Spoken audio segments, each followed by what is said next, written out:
Hello, Endeavour here. So today we're back with another stream of Morgoth and Endeavour's classic movie reviews. And on this stream, we're going to review one of my favorite movies of all time. It's a really, it's a feel-good movie, really entertaining. It's funny, and it's really just a way to take your mind off of all the black pills that we face today. We're going to be talking about the movie Around the World in 80 Days.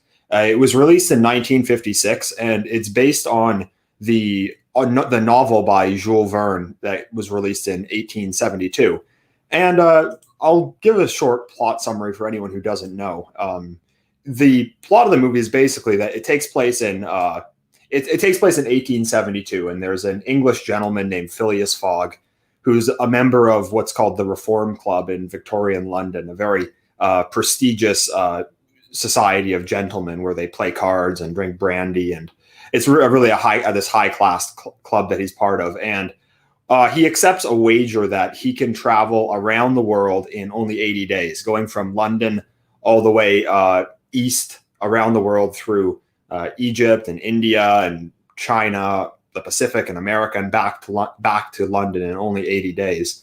And the plot of the movie is not that complex, but it takes him through all these different environments, different countries, and he faces all these different obstacles. There's a bit of a subplot where there was a robbery in London in one of the banks, and they suspect that Phileas Fogg was the culprit because nobody knows where his wealth came from. So there's a detective that's following Mr. Fogg around through the British Empire, then through America, because he wants to arrest him for the theft and cash in on the reward. And it's a really fun movie, and it's a great watch. It's a pretty huge one as well. It's 3 hours long, but I think that the length really is necessary. It really does feel like an epic journey, and it is one of my favorite films of all time. So I'm here with Morgoth today, as always. So I guess I'll just let Morgoth give an introduction of his thoughts of the film. So what did you think of it?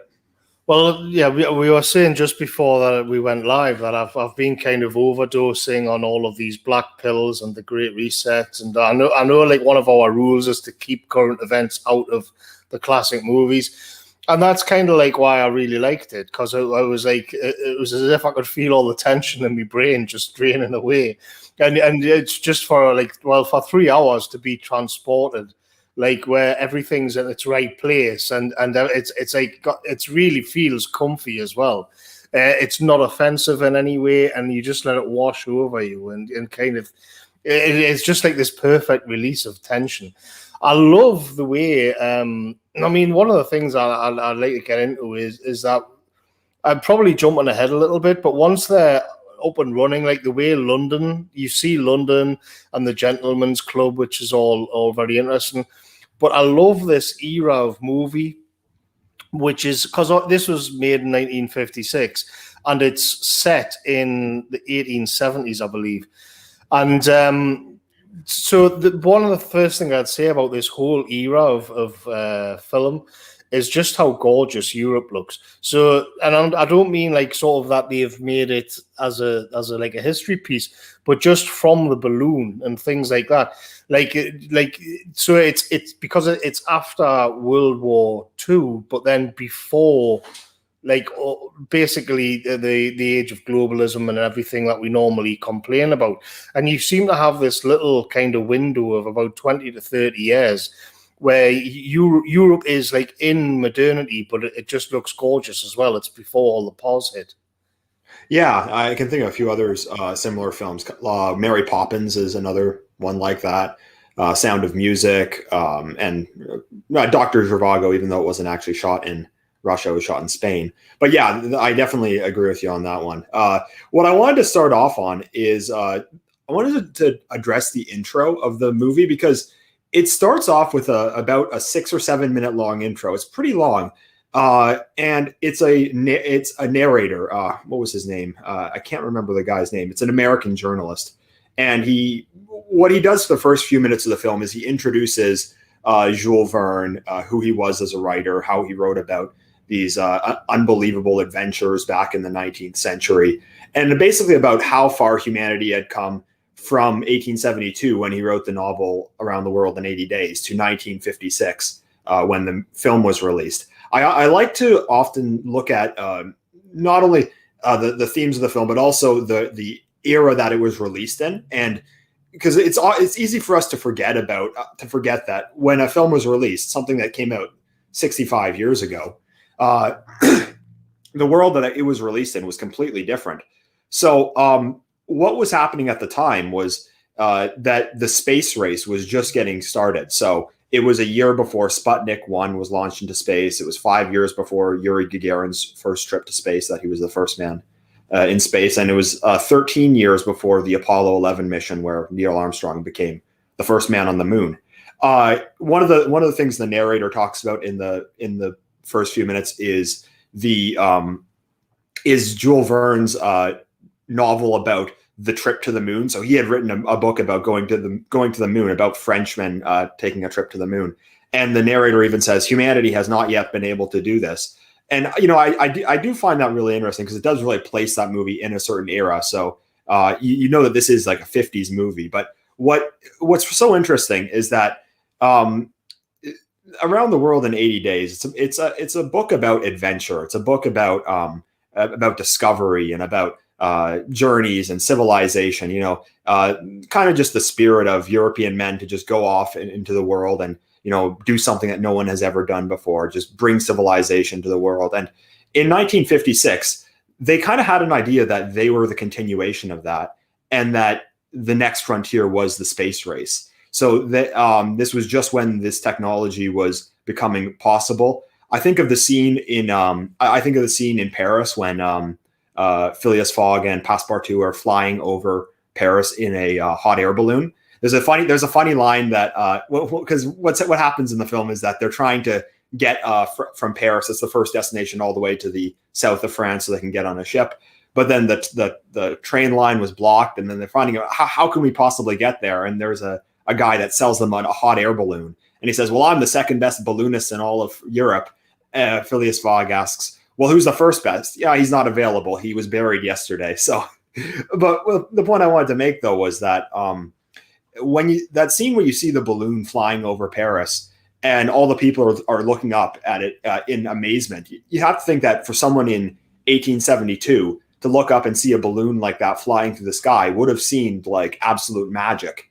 And that's the same feeling that someone in 1956 would have thought about traveling to space or to the moon. They would have had that same idea that this is like this new fantastical frontier. And this is like, humanity. This is Western man conquering yet another frontier. And I thought that was a really interesting context to put the movie in. So what did you think about the intro? Yeah, it is. That's exactly what it is. It's even in the book, the Jules Verne says, like, at the time that he was writing it in the 1870s, that it was for the first time like real travel was possible and available, and it's like, so before that, you like the people who would go around, you would be able to stow away on a ship, to going over to America or whatnot. But it not where you could like pay for a ticket and travel comfortably. That simply didn't really exist before his time. And so he was thinking this is a huge change, which I'm not even sure if it would have seemed that way to people at the time, because most people still wouldn't have been able to afford these things. But then what happens in Around the World in 80 Days is that they actually use all of these things. So the hot air balloon is like one example, which is kind of, it's out there. It's to make the point that they are going to be going through the air. But then you've got steamers, you've got the trains, you had the Orient Express and things, around this era. So for the first time, you could actually, like, if you had a bit of money, you could like travel the world. And so it's actually quite a big thing to take on because of the ramifications that it would have. And so they kind of play around with that all the time. And I think it means that for the first time, people were able to be, like, they were exposed to other cultures. And you can see that it is like that. I mean, it isn't very politically correct. I do think it's funny the way it's kind of like Around the World in 80 stereotypes, where they like, I mean, we'll get into Passepartout later, but just the way they crash crash land the balloon in Spain, and like everybody's flamenco dancing, and it's like everybody they've got like traditional Spanish clothes on, and then like they're dancing around on the tables, and it's all like the most Spanish stereotype you can imagine. And then that repeats itself everywhere they go, really, no matter what the culture is. So, that would be frowned on the day, because they don't like that kind of thing. You know, they'd say it was being a bit of a cliche and stuff. But I like it. It's like everything's in its right place. Everything is as it should be. Yeah. So I wanted to discuss the main character of Phileas Fogg, because he's actually probably one of my favorite characters ever in a film. He's the quintessential Victorian English gentleman. And, you know, he's the man who makes who's worthy of being at the top of the hierarchy. He's elegant, worldly, cultured, daring, adventurous. And he really is the real ideal aristocratic archetype. And, you know, I think that he really does kind of capture the image of Victorian England, the England that would have existed at the time Jules Verne was writing the novel. And you know, one of my favorite scenes is at the very beginning, where they're in the Reform Club playing cards, and then some of the gentlemen are saying, "Oh well, that crook could get anywhere around the world," and he just mentions in 3 months or something like that, and Mr. Fogg mentions, "No, you can do it in 80 days." And then they're saying, "Oh, no way, no one could go around the world in 80 days," and he just says on the whim, "I'll do it. I can do it. Will you bet me 20,000 pounds that I can circumnavigate the globe in only 80 days? And he just, like, on a whim makes that decision that, yes, I'm going to go on the journey, and he leaves that very evening. You know, I think it just says a lot about the 19th century, and a lot about Victorian England and the British Empire, kind of that nature to just go out on a whim to achieve something that no one else has ever achieved. And I thought that his character really kind of captured that.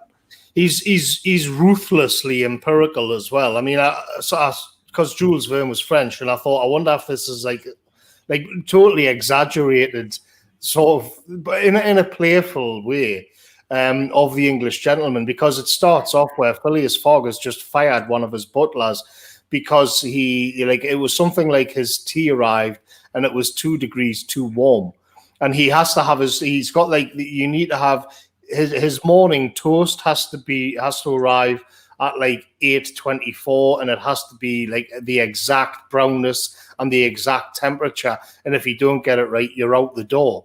And it's like everything is set by the clock, and the routine is like A class. You cannot get around it. And I wonder if this is like, because I mean, there is a stereotype, but there's truth to it as well. I mean, I can imagine that Gentlemen's Reform Club kind of being like that. But I thought, I wonder if it is like a bit of a thing. But he's also like a strangely sexless character. He shows no interest or emotion towards women at all, which seems kind of weird. And I know that the sort of leftist would have a whale of a time deconstructing that. But what do you make of him being like so disinterested? Like he is, in some ways, he's kind of like a robot. Yeah, it's even more so in the novel, if anyone's read it. You know, in the books, or sorry, in the film, there's sometimes where he, you know, kind of gets flustered, but the novel makes a point that he never feels flustered at any situation whatsoever. So the most like disastrous of things will happen, and then he just calmly accepts it. You know, I think that maybe it is kind of an exaggeration. It is like taking that stereotype to the absolute extreme. But I do think it is a somewhat accurate portrayal of Victorian England, because one thing everyone knows about the Victorian era is that manners, standards were extremely high. Concepts like honor are very important. And I think like the character of Fogg is kind of meant to emphasize all these different values that were embodied by Britain at the time, and kind of like bring them to the forefront, so like bring them to the absolute extreme. There's a few other funny ones in there where they're on a steamer, and then the chef like comes up and says, "Oh, well, we're going to have this for lunch," and he says, "No, I must have this, like mashed potatoes, Yorkshire pudding, and all this. I always have this up for my Thursday evening meal, and now won't be any different." Yeah, it's like even when like he'll be sitting on the back of an elephant, but he'll still be drinking a cup of tea, and every like the routine still has to go on, and he's sitting on the back of an elephant, and he never ever panics. Like he it's one thing to say, well, he's kind of weirdly sexless, but he doesn't seem to feel stress or pressure at all. Everything is just to be everything's just a puzzle to be solved. To the point where, you know, he like when they go in America, we can go through the different parts where they go, but when they get to America, they're like sitting on like a little kind of train thing they've made with a sail, but he's sitting there as if he's at Wimbledon or what, you know, or sitting in the gentleman's club, but like he's going through the wilderness on like a train with a sail, and it's everything which like every problem, and there's a lot of problems. And he just never panics. He's never phased. It just seems so weird today when everything's so hyper emotional. Well, like even on the steamer which is crossing the Atlantic, they run out of fuel. So he buys the steamer off the captain, and then just starts ripping all of the everything apart. And he even throws his hat on to keep the fire going, to keep the steamer up and running. He rips up all the floorboards, he tears the whole thing apart, and just casually gets the men to throw it all to keep the fire running. Whatever, he'll come up with a solution to any problem at any time, and he won't even be happy about it. He'll just see, well, it's just something that has to be done. There's no way around it. Yeah, and they even make a point that he's an extremely mysterious man. No one at the Reform Club knows of any family connections he has, how he's acquired his wealth, and that's why they think that that's why the police in London thought that he was the culprit. That's why they thought he had stolen the money from the bank, because he was like so mysterious, and he just decided on a whim to go traveling the world. But you know, I do think that he is ultimately though a good man who has a good heart, because in the situations where someone like Aouda or Passepartout's life is in danger, he does risk losing his wager to go out of his way to save other people's lives. So there's the part where they're in India and they're going to burn this Indian woman who is, you know, they even say in the book she's as white as any European, and she's educated in England. The actress was white as well. So, you know, she's this beautiful woman, but he risks because what happens is like the train, they had news in London that the train line had been completed, but then it was fake news or something like that, and they had to travel like 50 miles on foot. The train was I mean, this is another in joke, is that Phileas Fogg loves the Telegraph, but then another kind of, you know, right-leaning conservative newspaper, it would be the Times, and the train driver says, well, if you read it wrong, it must have been reported in the Telegraph because the Times got it right. Yeah, I don't know that much about English media, so but anyway, yeah, I can understand the inside joke though. Doesn't he say like hang the telegraph or something like that, the conductor? Yeah, and then at the very start in the Reform Club, when the butler brings him his telegraph, somebody like he points out that it's creased, because the broadsheets in the upper sort of higher tier broadsheets, they really did used to be gigantic in England. I remember when they were still huge, and so when he hands it to Phileas Fogg in the Reform Club, one of the waiter, like, he notices that it's been creased, and the Phileas Fogg says, well, why is it creased? And he says, because somebody read it before. And then Phileas Fogg says, like, absolutely disgusted. He said, get that out of my sight and get a new one right now. Yeah. It's funny. Yeah, so the actress, the Indian princess, was a very young Shirley MacLaine, who's still alive. That's Warren Beatty's sister. And it was where there's a cult, the Thuggy cult in India. And it's like they had this thing where when the husband died, the wife would be burned alive with her. This was actually a real thing that the British Empire put an end to. And it's like, it's interesting because it was one of those cases where you weren't just turning a blind eye to local customs. You were actually saying, like, this is barbaric and we're not going to have it. We will destroy your whole. We will split you up and come down on you like a ton of bricks. But if we are not going to be basically, if India is under our jurisdiction, you can cut this crap out. There's not going to be any more of this burning women alive because their husbands have died. So it was an explicit case of, say, European colonialism and enforcing your will on the natives, where, like, say, like you've got that Prime Directive on Star Trek, like they would break it for what they perceive to be just sound morality, just the greater good of lifting humanity out of the Dark Ages. And in Around the World in 80 Days, that story is told, like, explicitly, unapologetically, that this is something barbaric and it deserves to be stopped. And it's quite weird to see that today. I really liked it, but it raises questions and things. Yeah, we'll get into those in a few minutes.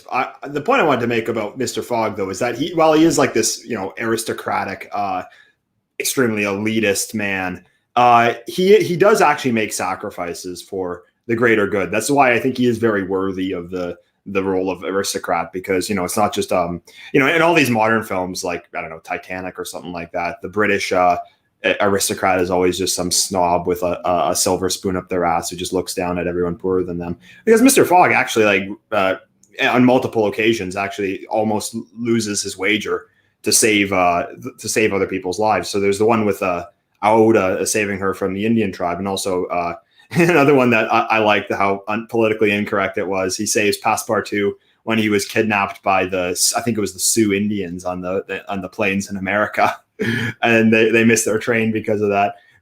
And then also when he's in when they lose Passepartout in I think it was in Hong Kong, he says that, well, we have to go find him. We can't just leave him behind. So, ultimately he is a good man.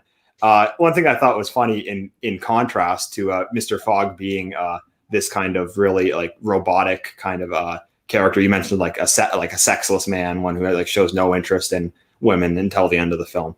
Passepartout is the complete opposite. Yeah. I mean, yeah, go ahead. In my notes, I just put Passepartout swarthy lecher, because that's exactly what he is. Like I thought he was Spanish, but he's French, and it isn't. He's like small. He's not particularly bright. I mean, somebody in chat said that it's Passepartout that gets Phileas Fogg out of all of these problems. It actually really isn't. In the David Niven movie, I don't know about the book, but in the David Niven movie, Passepartout is a bit of a moron. He's like more like the brawn. He's good at physical acts, but it's Fogg who's the brains of the operation on almost everything.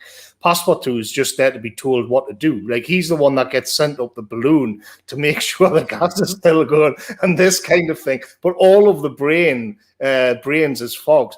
But I would imagine, I mean, I was looking at the trailer for the Steve Coogan one. It didn't seem as bad. I will say it didn't seem as bad. I haven't watched the whole thing.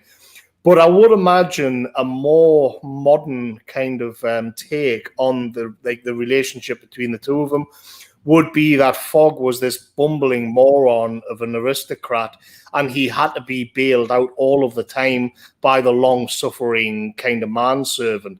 That's not actually how it is.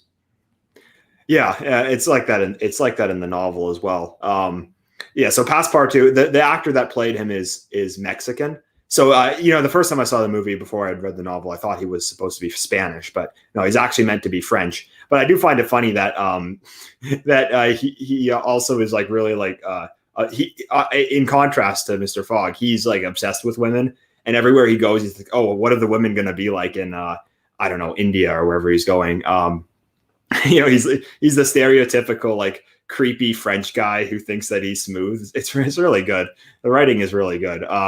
But the other thing is that he also plays one of these 19th century archetypes. So where Mr. Fogg is the aristocrat. He goes to this like high class club. He's extremely wealthy, demands all the high standards. Passepartout is kind of the servant guy. So it makes the point that he's good at everything. So he knows acrobatics. He has cooking and manservant, and I think like they said a gymnastics teacher as well. He had all these different jobs, and like the kind of thing you'd think like some servant in Victorian England, this really rich person probably has this one servant that just has like a job, like I don't know, teach his son gymnastics or something like that. Well, and he probably has like 20 servants. I mean, Passepartout is like all those different servant roles wrapped into one.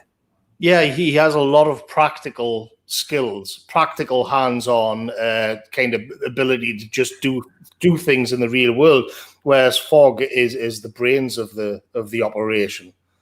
Mm-hmm. So another thing I really liked was the setting of, I mean, the setting is all over the world, but I really liked the way that they portrayed England and Victorian England and the wider British Empire. A subplot I really liked was how everyone was placing bets on Mr. Fogg. So there was the initial bet. There was five members of the Reform Club, 4 or 5 members who had bet Mr. Fogg himself. So they had each bet £5,000 that he could not make the journey. But then when word gets out in London that Mr. Fogg is making this journey, everyone wants to get in on the betting. They have this like betting room floor where they're updating the odds based on the different news that comes in. So he missed the steamer. The odds go down from 30 to 1 to 40 to 1. Or he's flying over the Alps. He's 2 days ahead. The odds go up. They have some really good lines where there's one part where just after he had crossed the Pacific Ocean and he reached America, there's these 2 Queen's Guards at Buckingham Palace, and they're marching. And then when they march past each other, all they say is just, he's in America. And then the next scene, there's they don't actually show her, but there's someone bringing this big tray to a bed with a newspaper on it. It's meant to say that Queen Victoria is reading about Phileas Fogg's journey across the world. And I feel like that in that time the British Empire it was reaching its heights. It was maybe 2 or 3 decades away from being the biggest it ever was, the most powerful it ever was. And I just feel like back then, like people they really just had an ambition for things like that. And I thought that the movie really showed that very well. I just love the scenes where everyone is chatting about Mr. Fogg's journey in London.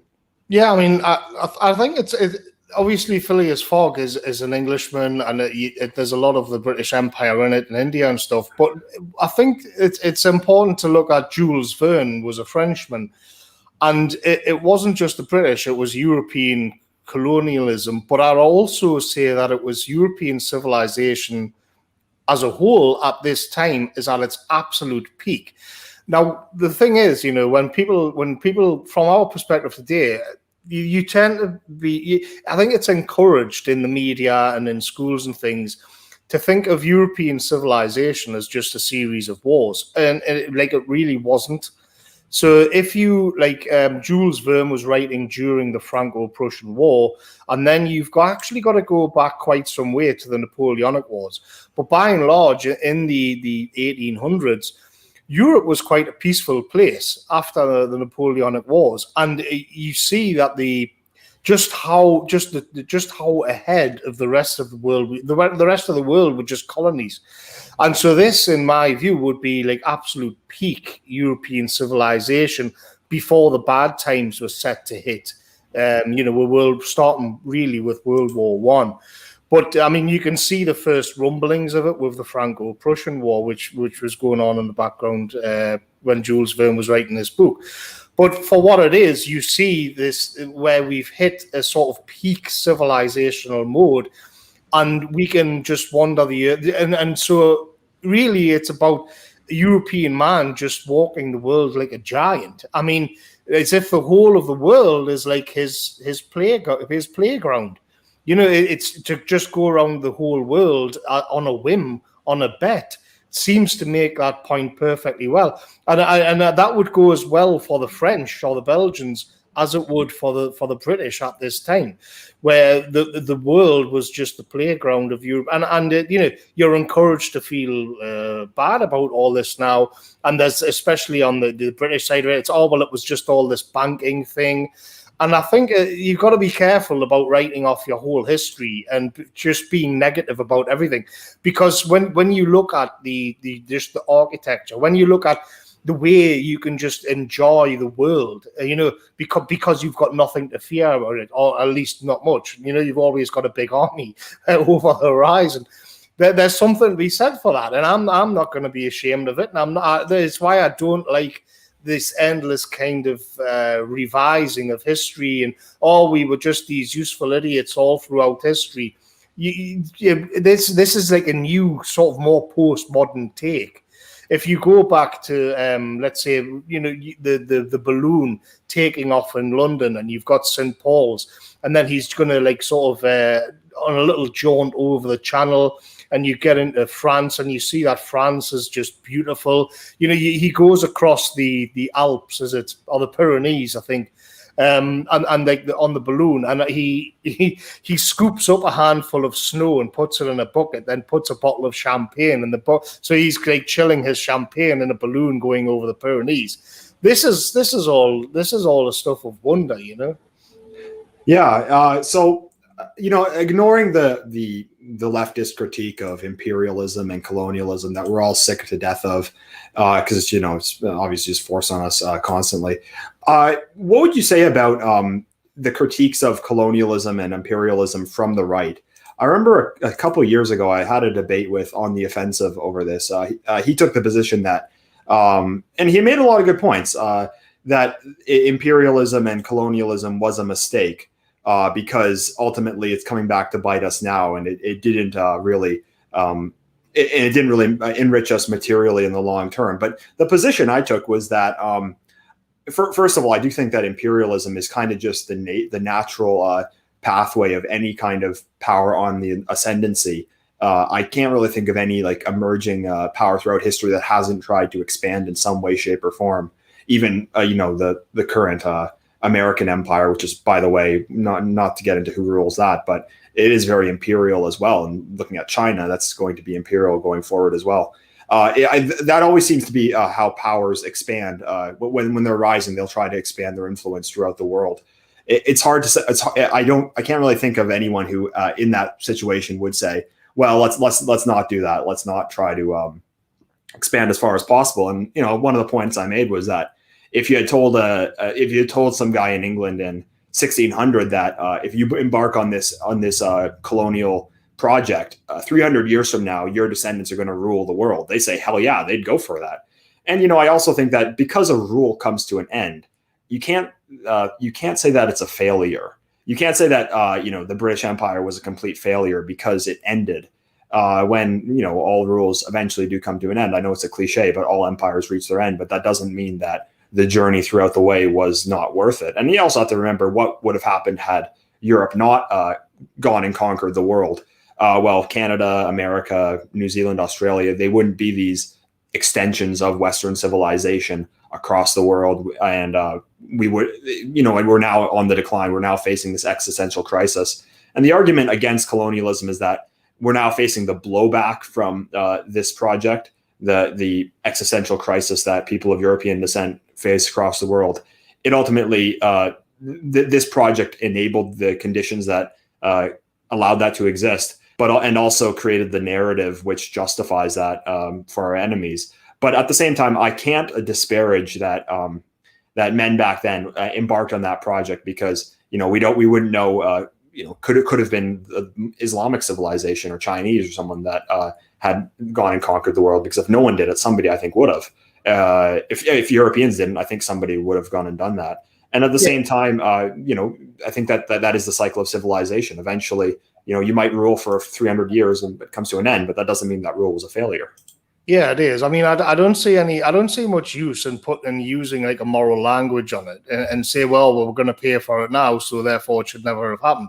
Because as a bit of a Spengler note, I see all of this as being a process, and that especially I mean, there's something very Faustian about Phileas Fogg and the conquering of the space, but I'm not going to go off on a tangent on that again.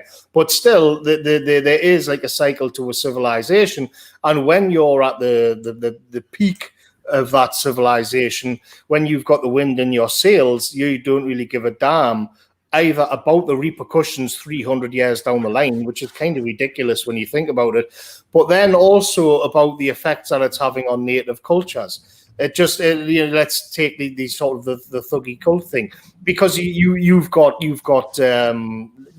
confidence. Your way is the best way, and so what you'll tend to see on the right will be something like, there's this kind of like conspiratorial thing where it was all the bankers making this happen, and they wanted to open up these markets, and it was this and that particular group and this particular banking house, and the whole masses of the West were just these useful idiots. And I think that the first thing about that is that it just really kicks the hell out of your history. But the second thing is that I think it's too reductionist.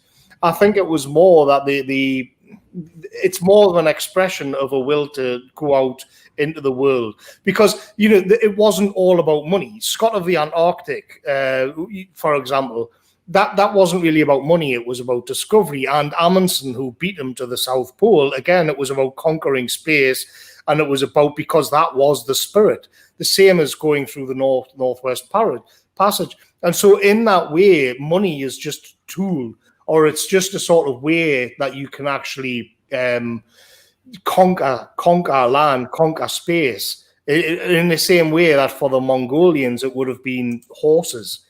It's kind of like these things are just expressing the spirit of a people at a certain time, regardless. Because there's people in the world who've never really budged anywhere.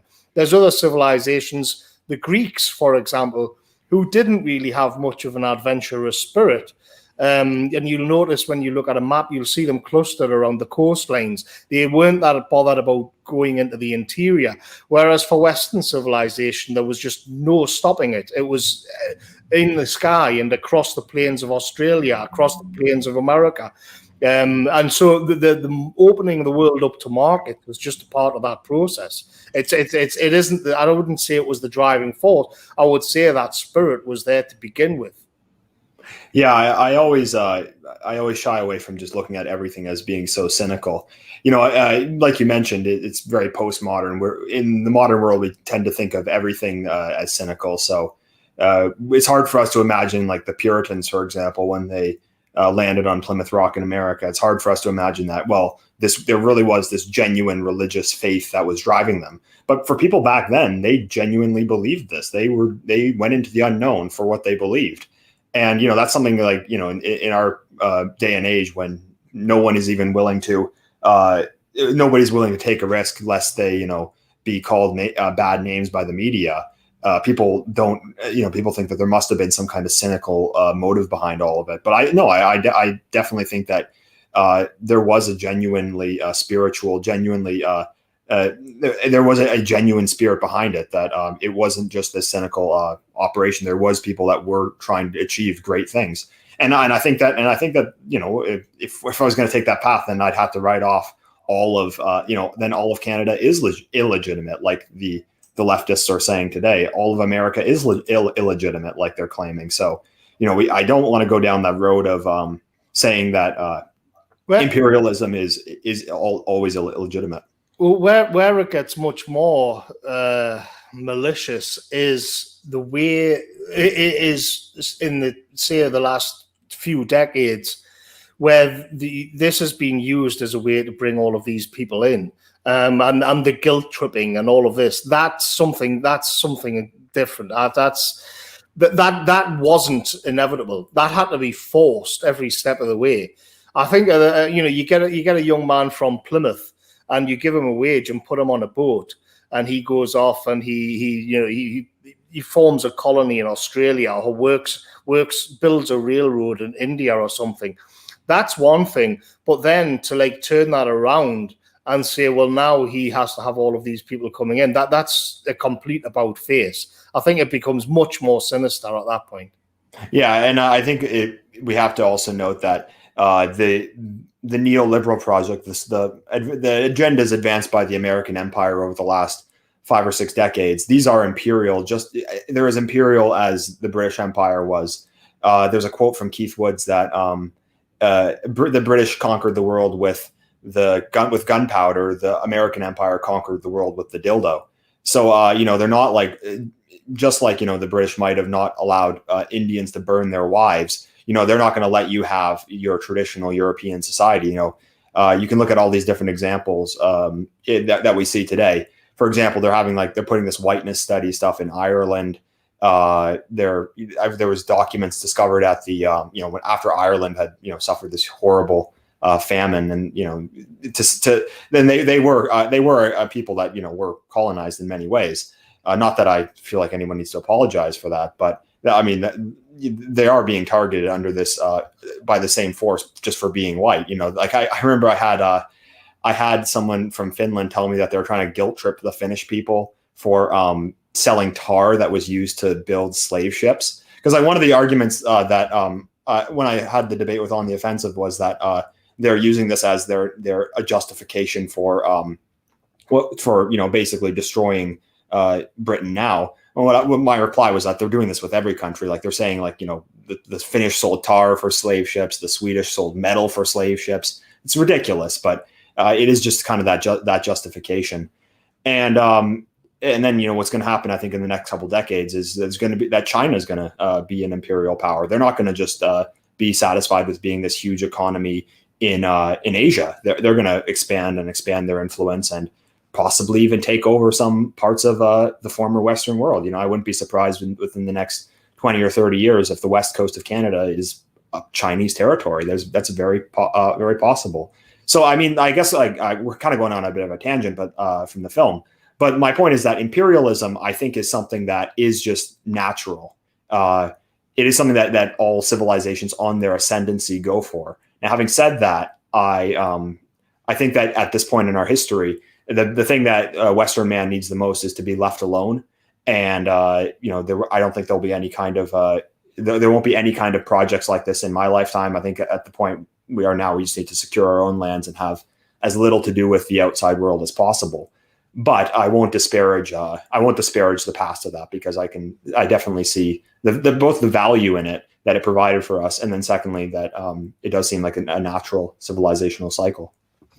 Yeah, I mean, I'd go further. I'd like to see I think we should start dismantling the mass society, because we're falling into something quite grotesque when you look at the agenda which is going on right now.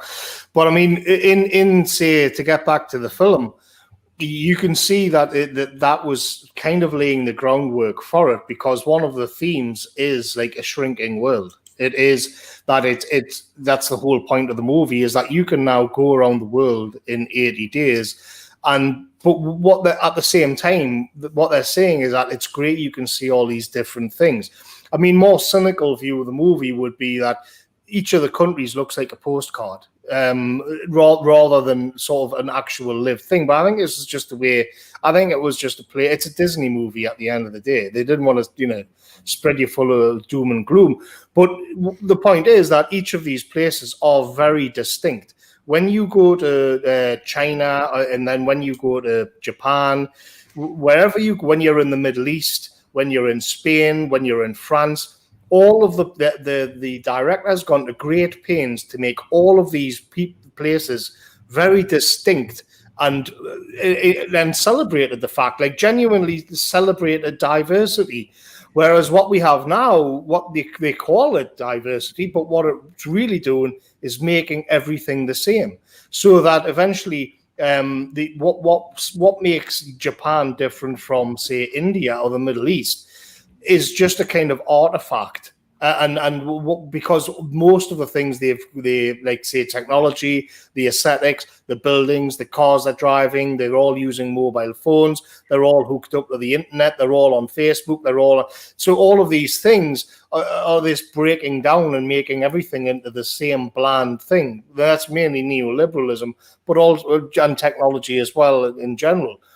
And so it's kind of like, in the old days, in around the world in 80 days, you can see a genuine celebration of difference, and yet the globalism where it's led, if you say this is the beginning of globalism, then where it's led to is like a monoculture around the entire world, and especially with the rainbow flag, and especially coming out of America, like one set of values, like the bloody ring in Lord of the Ring, one set of values to rule them all, which will be globo homo. That will crush the traditional Islam. That will crush the traditional Buddhism of Japan. It'll crush whatever's in India. It'll crush everything. Yeah, what I was thinking about was because I thought about the same thing. Is this kind of the beginning of globalism? Like that now the world is not this huge place anymore. It's just the very beginning when now it is possible for a man to circumnavigate the globe, something that would have been unthinkable just a few decades earlier.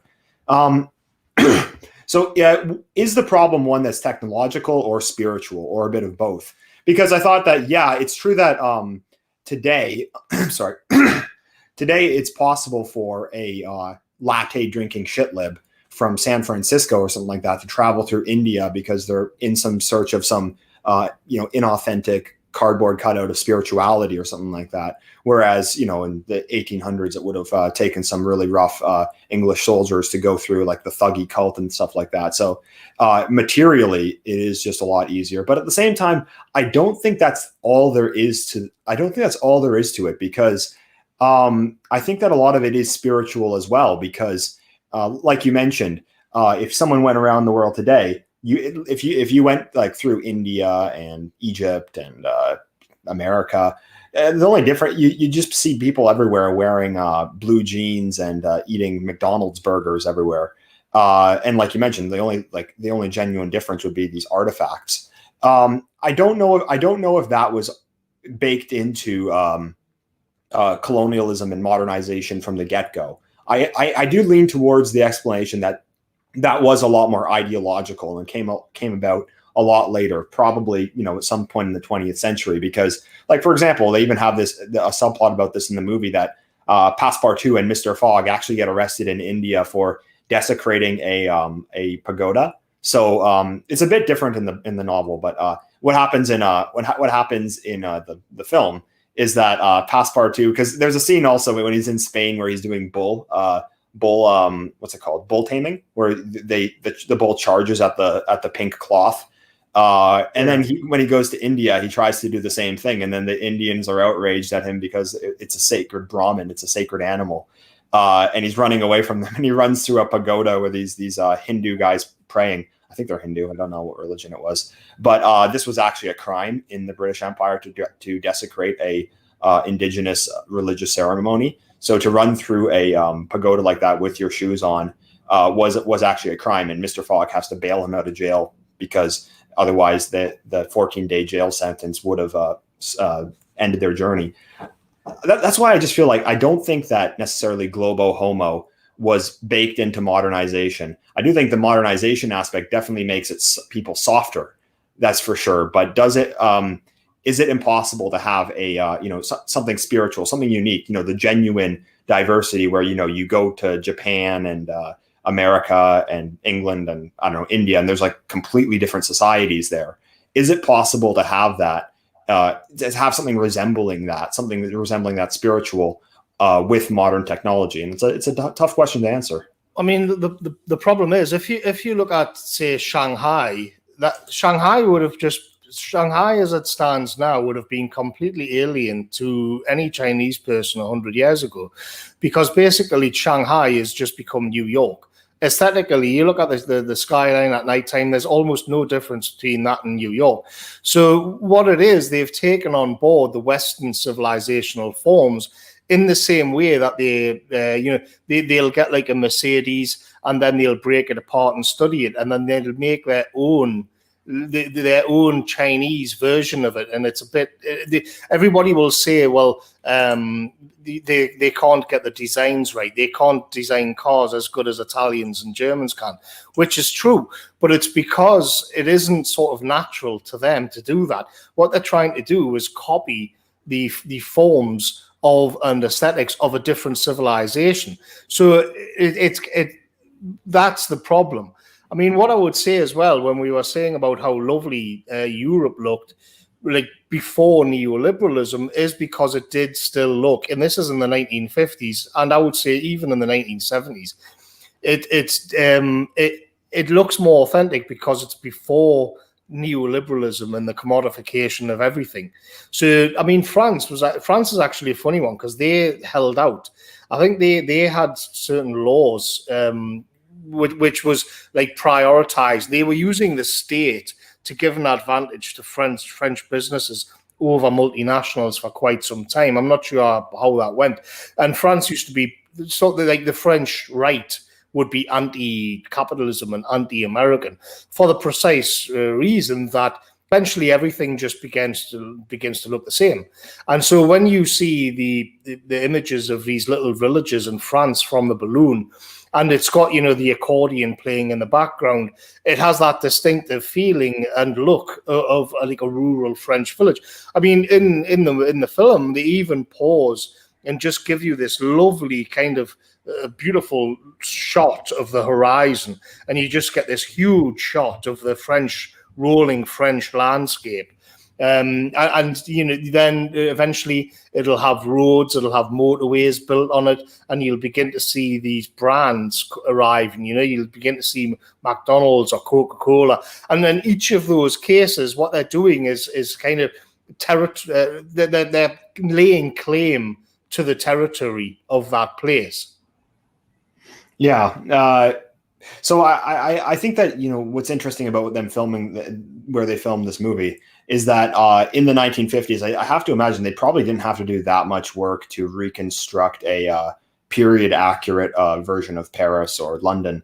Whereas today that would be, you know, it would just be entirely CGI. When you look at modern films that come out that take place before, you know, the 1960s and 70s, it looks everything looks fake. It doesn't look like they've recreated it really at all. You know, so there definitely was like an effort to actually like preserve that beyond then against the modernization. I know that I think there's a law in Paris that buildings aren't allowed to be taller than a certain level of floors because it's to not ruin Paris's skyline, which has happened to, you know, all these cities around the world now. But yeah, you know, it's hard to say when does that officially start? When do we go from this kind of unique world where there's these genuine differences between these peoples across the world towards this more unified, uniform one? I mean, some people might argue that it's when, you know, when the British decide that no, the Indians are not allowed to burn their wives after they die. That's kind of when this kind of universalist worldview starts creeping in. This kind of one model for the world starts creeping in, but you know, it's hard to say where that really comes from. I think another thing that would you like to add something? I was just going to like switch gears onto something else that I thought was interesting about the movie, and you kind of blink and you miss it, but it's the way everybody speaks and the language that they're using and how sophisticated it is, much more sophisticated than how I can speak. I mean, I'm lumbered with a heavy accent. These people are speaking like the Queen's English and everything.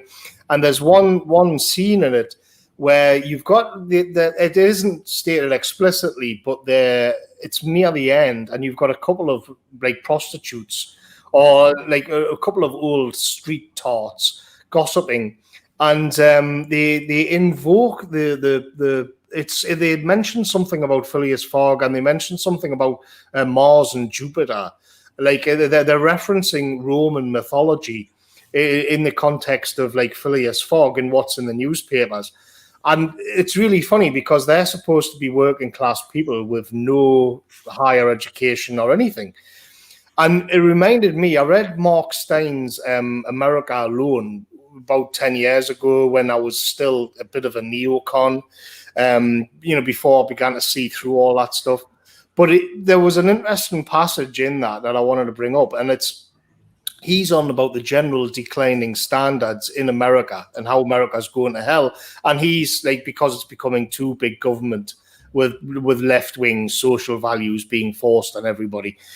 Now, the thing is, he does mention something really interesting, and that he he has a letter in the book, and it's from one of the victims of Jack the Ripper.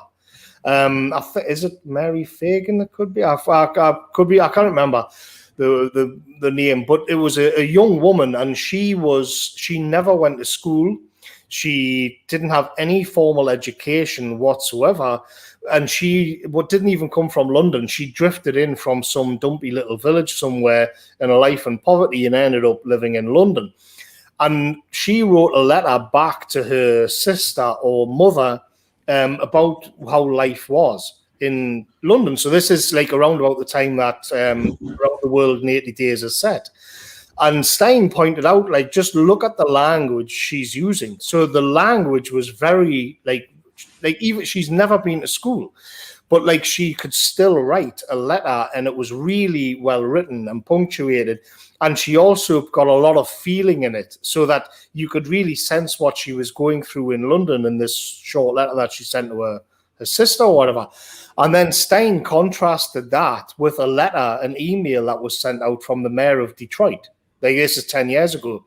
And this, so on the one hand, you've got a woman in Victorian London who's never been to school writing a letter.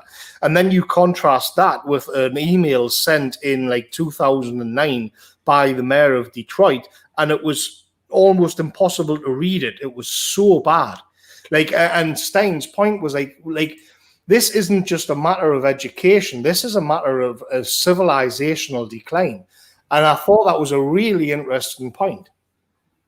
Yeah, I discussed this briefly in my stream I did with Frody on the Decameron, where we discussed the movie Cece, about like the 19th century standards, and like that you go to, these aristocrats go to a ball and they must perform this certain dance in this certain way, and if it's not done like that, it's a grave insult to another one. And then you can look at Mr. Fogg in this movie. So he won't read a newspaper if it's been creased.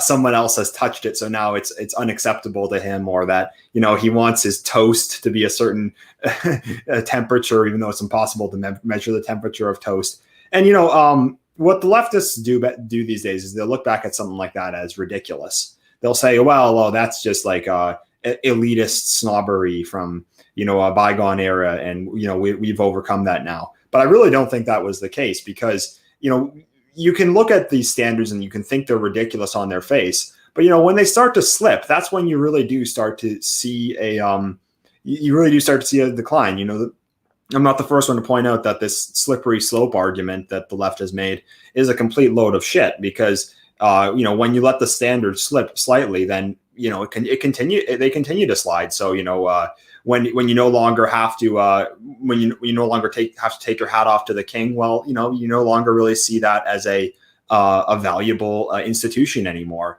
Your respect for it and the awe that you're in when you see this figure, it starts to go down, and from there you do start to see a loss of standards. You can, and then you can look at where that's led us today, where, I mean, not to get into all the blackpilling stuff from today, but would you have like this like LGBT trash just being shoved absolutely everywhere if people just stood up for the most basic of standards and actually were willing to enforce that? Devin Stack of Blackpilled about a year or so ago, he made a great point on a stream that he did, that he said that there was a photo from the beach in, I think it was in Miami or somewhere, or California, somewhere in America from the 70s. And there was a man walking down the street with a shirt that said "fuck off" on it.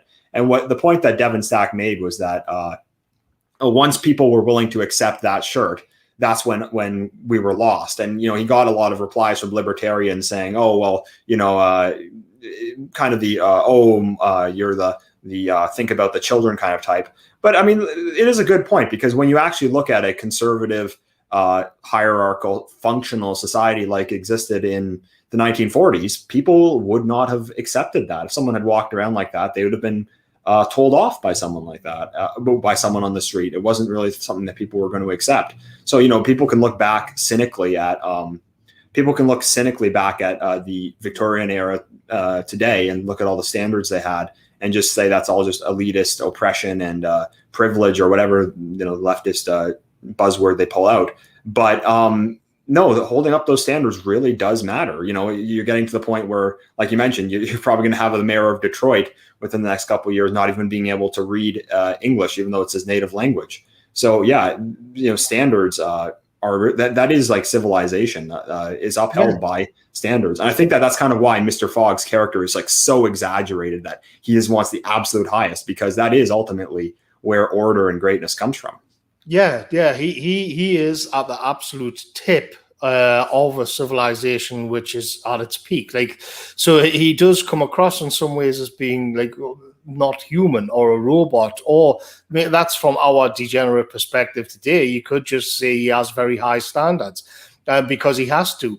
And you see, the prostitute who was murdered by Jack the Ripper would have looked up towards somebody like Phileas Fogg. She would have looked up towards him as being as that archetype, as something to, not to aspire to be, because she couldn't, but to at least think, well, I have to try and at least be able to compose a letter properly. Whereas it's the exact opposite today. So the behind, I mean, we know about the ethnic situation in Detroit, so that plays a part, but just as a sort of wider civilizational thing, there's a million different reasons why a prostitute in Victorian London can compose a letter like that, and the mayor of Detroit can't. That he can barely make he's semi-literate essentially, and the reasons why that is like, well, that's kind of like what Stein was saying. Like, how did we get here? And it's as you say, it's all of these standards being allowed to slip one by one until eventually you get the mayor of a giant city who can barely read and write. Yeah, and I do wonder in the 1950s, would someone like Fogg be perceived as as elitist as he would be by modern audiences? I haven't seen the remake that they made of the film. I might have seen it like 10 years ago or something. I don't remember it. But I do wonder, like, in the 1950s, would people have seen kind of that archetype as being so cynical?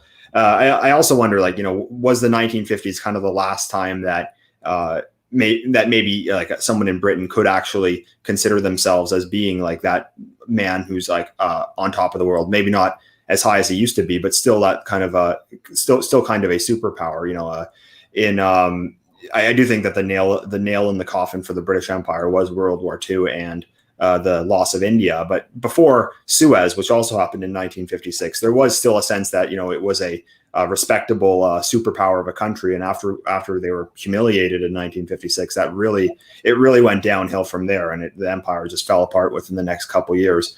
In 1956, could that have been kind of the last time ever that somebody in England could see a character like Phileas Fogg and think, that's something that I'm part of that same society as this character. Yeah, I think the actual Around the World in 80 Days, the movie, and other ones are an attempt to get to grips with Britain's place after World War II, especially in the 1950s, when the Phileas Fogg archetype was no longer at the top of the food chain. It would be some bureaucrat in the Pentagon or somewhere, or some media baron, of a certain background in America. These were the new masters of the universe. There's the brilliant John le Carre spy thing, Tinker Tailor Soldier Spy. And it's really surprising how reactionary it is. They get into this, where what they discover is that in the 60s, especially when these things tend to be set, what they think what it's about is spies within the British Secret Services, spying on spies and spying on each other. And what they uncover is that you've got a lot of these veterans of World War II who've gone into work for MI6 or MI5 or the Secret Services, and they're spying on this, what by that time is the Soviet Union. But then what they discover is that there's a lot of traitors, and it isn't that they're Marxists; it's just that they cannot stand America. And when George Smiley wraps up one of the in Tinker Tailor Soldier Spy, he finds out who the main mole is, and it's somebody who he's known for decades. and he's in his jail cell at the end of it, and he does this really quite powerful monologue about how it just made them feel sick that what was Britain, the mighty Britain, was now just to be like America's streetwalker. He says, just a whore for America. And if that's the case, we'd prefer the Marxists, or at least we can help undermine the Americans. But by leaking information to the Soviet Union.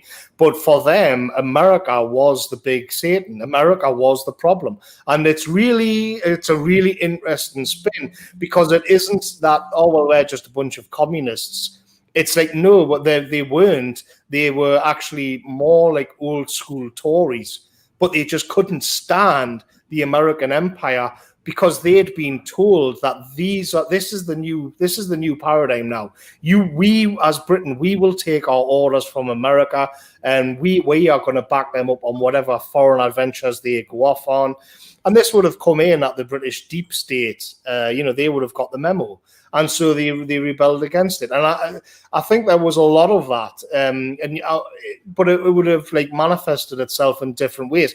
Something like Around the World in 80 Days is kind of like just wanting to go back to the old days, just sort of looking at how great it was, and perhaps kind of like a bit of a cope, as if to say, well, we've lost the empire, we've lost everything, but we've still got the aristocracy, and we can still have these standards. I think there was something like that lasted for quite a long time.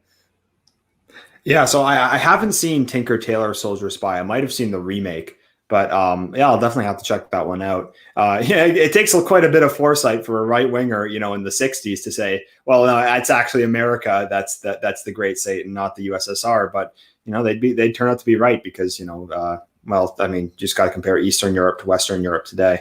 I think that one other thing I want to get into, because I think it's a really prevalent theme in the movie, is that it is a race realist film. Now, I don't think it was made explicitly to be this. I think they're just accurately describing reality, really, that people would have received in the 1950s, and in Jules Verne's book, of course. But one thing you do notice in the film is that they do make a very big point to drive home the point that the people in India or in Asia, or the Native American Indians in the plains in the western part of America, they are not the same. They are not the same people as the Europeans. So there's still a difference between the English and the Americans. The English are more they're the stiff upper lip, the polite types, the reserved, whereas the Americans are really rough and tumble. I know it is kind of like playing off of the stereotypes, but there is some truth to it. But then, the scenes where they go to India, for example, like they don't try to at all hide the fact that these people are fundamentally foreign to. Well, I guess in the case someone like Fogg is fundamentally foreign to the people in India, the Thuggee cult, or in the tribes in the plains of America. They are tribalistic. They will kill you. They'll take your resources. They'll invade your train. There's a great scene of this attempted train hijacking by Indians on the plains. That scene would never be made today, but it's one of the best parts of the movie, in my opinion. It definitely is a race realist film. There's no universalism in it. The Indians get casually shot as well. It's the first time you see that in the movie. There's an Indian comes up onto the train, and Fogg just shoots him.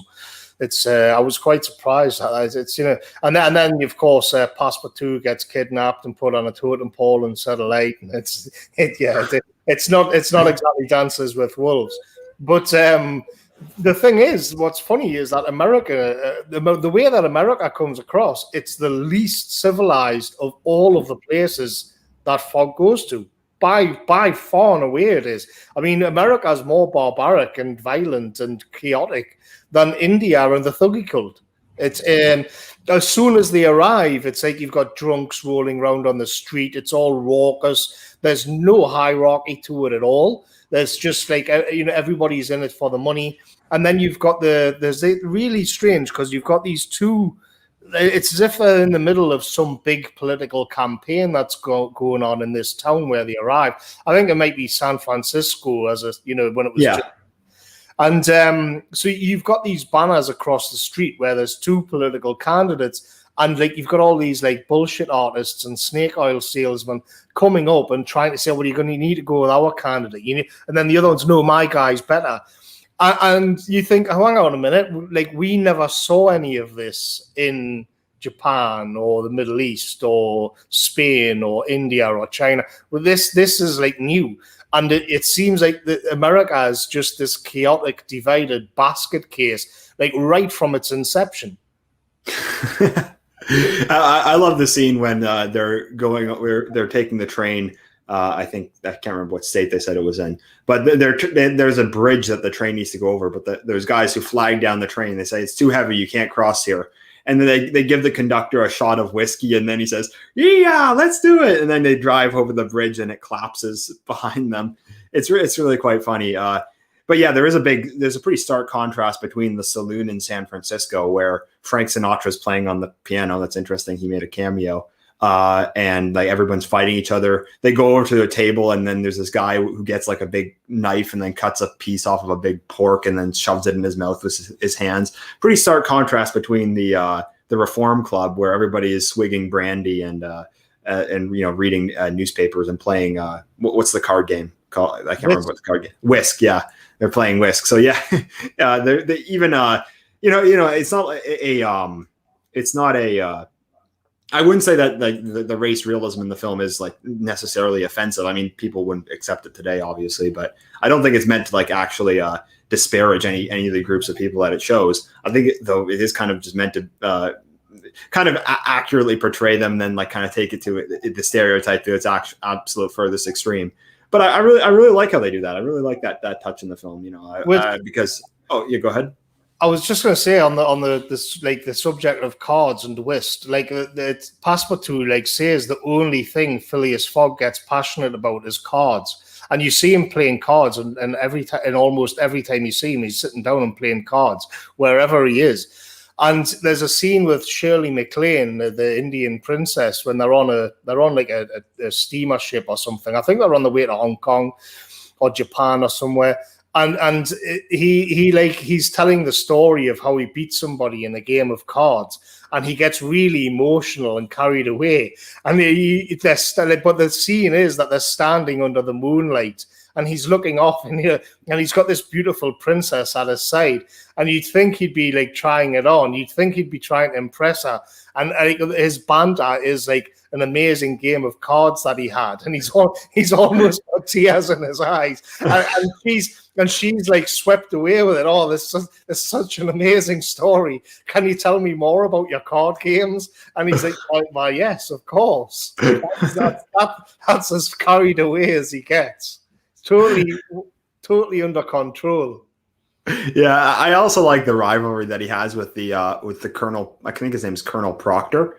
So he's like I guess he'd be like the American version of Phileas Fogg, but their characters are completely polar opposites. Whereas Fogg is like, the reserved, cool, calm, and collective aristocrat. This Colonel is a rambunctious, loudmouth who like gets into a fight. Like I think he puts his hand on Iota, and Phileas Fogg smacks him in the face with the umbrella, and then they meet each other on the train, and they're going to have a duel. But just before they shoot at each other, the native Indians fires an arrow into the car, and then hits the Colonel in the arm, and then the two of them turn around and start fighting the native Indians together. The writing is just absolutely great. I just love that scene.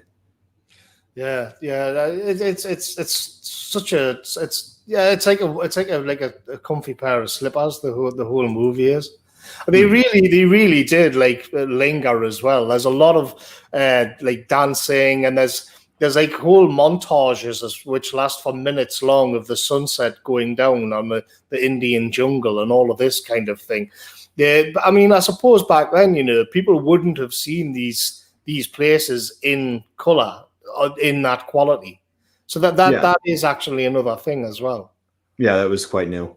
The other thing I wanted to talk about was that because we opened the stream by discussing the intro of the movie, where it's the American man in 1956 talking about Jules Verne's novel in the 19th century and about how they were about to embark on the moon race. And I mentioned earlier how that was only a year or so before the first rockets were launched into space, about 13 years before the actual moon landing. I think there's a pretty huge contrast between both the time where the novel was released, the 1950s, and then today. Whereas someone in the 50s, 80 or so years after the release of this novel, they kind of saw themselves as continuing this adventure. We are still going to reach these new heights. Space is the new frontier. We're going to go to space. We're going to go to the moon, and then quite literally the heavens, the skies are our limit, and then some. We're going to go to the heavens. And then that did become the reality over the next decade or two, that they reach these heights. But today there's nothing of the sort that exists. Like, what project is Western civilization embarking on? Well, we know what project it is, and it's one that's basically the one we always talk about, the Great Replacement agenda. But that aside, like, there's no striving for something greater anywhere. Like the greatest minds who were in the 50s and 60s who were thinking about how are we going to get men to land on the moon. These days, these minds, if they're not thinking about how they're going to throw you and I in jail for wrong think on the internet, they're talking about how the greatest minds are being used to get people to look at more advertisements on social media. So that entire adventurous spirit, that's just completely gone in the modern world. It is, but there's cyberspace. So many of the greatest minds are figuring out how we upload our brains, our consciousness to the internet and become fully transhuman, which is why I've become absolutely terrified of this whole thing, because I can kind of see where they're coming from, and I understand the thinking behind it.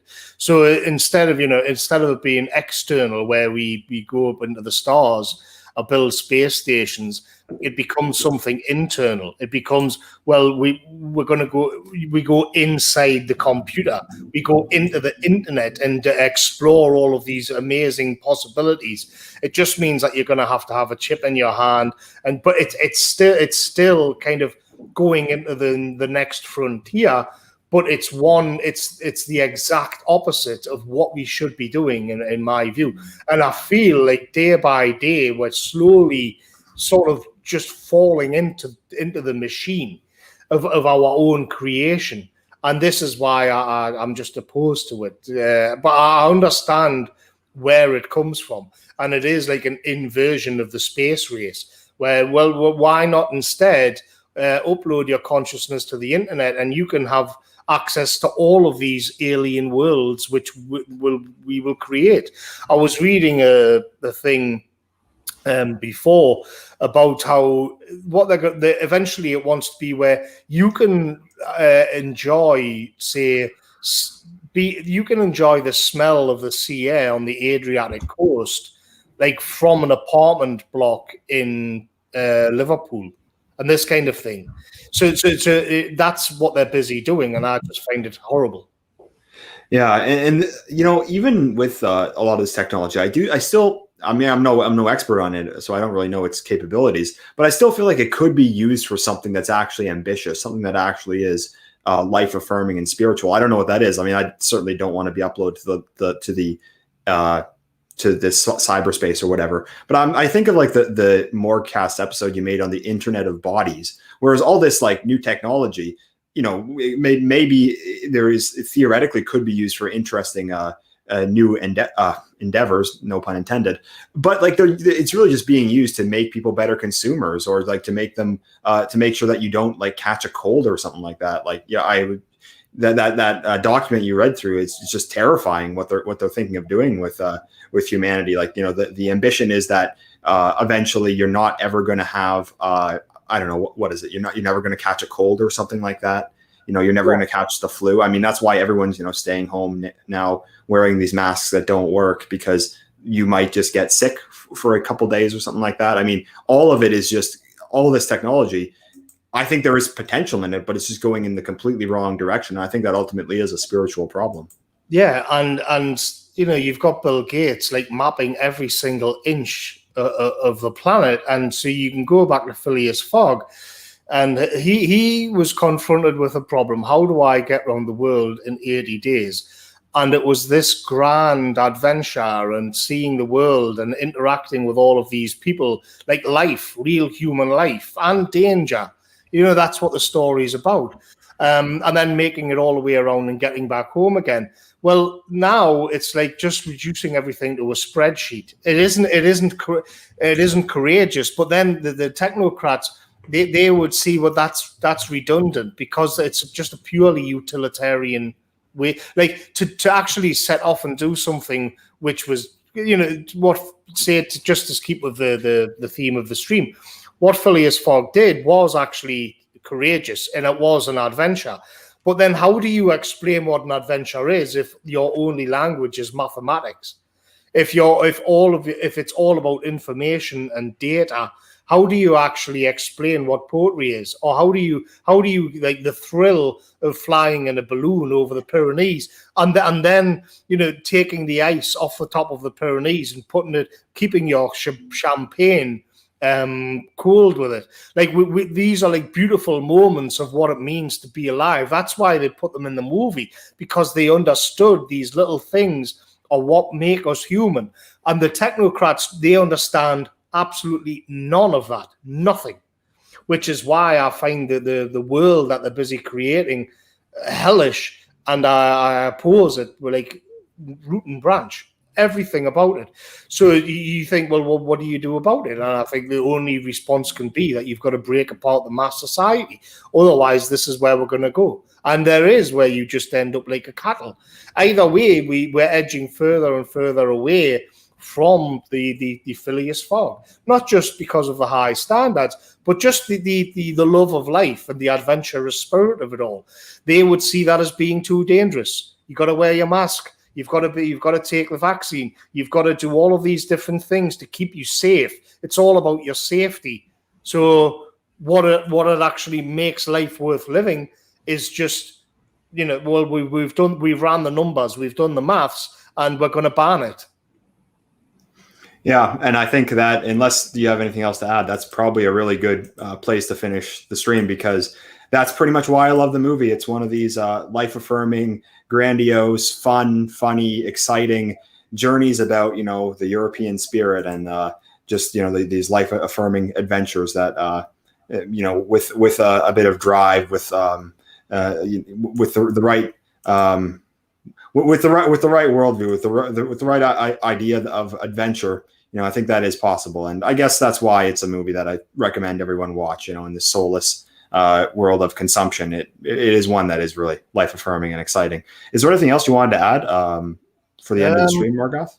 Well, it's no, that's it really on Round the World in 80 Days. It's my turn next, isn't it? Yeah. Have you thought about? It's a toss-up between Heat and Groundhog Day. But since I'm so gloomy these days, it might have to be Groundhog Day, but I'll see. Because Heat's not a happy time either. But we'll see. So thanks for listening, everyone. Yeah, I got to wonder what I'm going to say about Groundhog Day for an hour and a half. Yeah. I'll give it a watch again, and I'll try to come up with some takes on it. Sounds like an interesting choice. We've got a month. Sorry? We've got a month. Okay, good.